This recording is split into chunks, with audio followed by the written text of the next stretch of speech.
বন্ধুরা, আজ আমরা একটি অতি প্রকৃতি এবং রহস্যময় স্থান সম্পর্কে আলোচনা করব, যেটি বিশ্ববাসীর কৌতূহলের কেন্দ্রবিন্দু। স্থানটির নাম বারমুডা ট্রায়াঙ্গেল। এটা এক ধরনের ভৌগোলিক অঞ্চল যা মিয়ামি, বারমুডা এবং পুয়ের্তো রিকো এই তিনটি পয়েন্ট দ্বারা বেষ্টিত। এখানে ঘটে কিছু অস্বাভাবিক ঘটনা যা পৃথিবী জুড়ে অনেক গবেষক এবং মনোযোগী মানুষের মনে নানা প্রশ্ন তৈরি করেছে। বারমুডা ট্রায়াঙ্গেল নিয়ে রহস্য শুরু হয় তখনই যখন বহু বছর আগে এখানকার বিভিন্ন জাহাজ এবং বিমান নিখোঁজ হয়ে যেতে শুরু করে। 1945 সালে ফ্লাইট 19 নামক 5টি বিমান হঠাৎ করে নিখোঁজ হয়।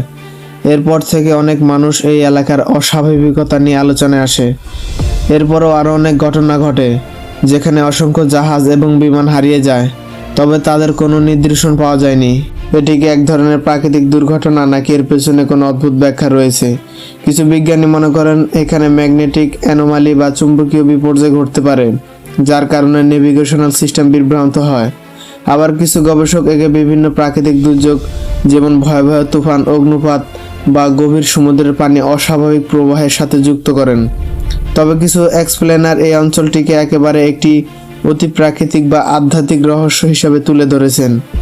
বারমুডা ট্রায়াঙ্গেলের সবচেয়ে আকর্ষণ হলো এর রহস্যময় অদৃশ্য শক্তি, যা প্রাকৃতিক খামখেয়ালিপনার মতো কাজ করে বলে ধারণা করা হয়।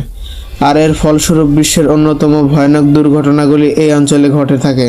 তবে আজ পর্যন্ত আমরা বারমুডা ট্রায়াঙ্গেলের রহস্য পুরোপুরি সমাধান করতে পারিনি। যদিও অনেক বৈজ্ঞানিক ব্যাখ্যা এবং তত্ত্ব হাজির হয়েছে, তবুও সত্যিকারের কারণ কি তা এখন আমাদের কাছে অজানা। বারমুডা ট্রায়াঙ্গেল কেবল একটি ভৌগোলিক স্থান নয়, বরং এটি আমাদের মনের মধ্যে প্রশ্ন সৃষ্টি করে। এটি আমাদের স্মরণ করিয়ে দেয় যে পৃথিবীতে অনেক কিছু এমন রয়েছে যা আমাদের বুঝে ওঠা এখনও বাকি। এভাবে বারমুডা ট্রায়াঙ্গেলের রহস্য এবং অস্বাভাবিক ঘটনার মাধ্যমে সারা পৃথিবী জুড়ে আকর্ষণ সৃষ্টি করেছে। তবে এর আসল রহস্য হয়তো কখনো খুলে না। যদি কখনো একদিন এটি রহস্যমুক্ত হয়, তবে হয়তো পৃথিবীর সবচেয়ে বড় বিস্ময়কর হয়ে দাঁড়াবে। ধন্যবাদ আমাদের এই সংক্ষিপ্ত আলোচনাটি শোনার জন্য। যদি এই ভিডিওটি আপনাদের কাছে ভালো লেগে থাকে, তবে আমাদের চ্যানেলটি অবশ্যই সাবস্ক্রাইব করতে ভুলবেন না।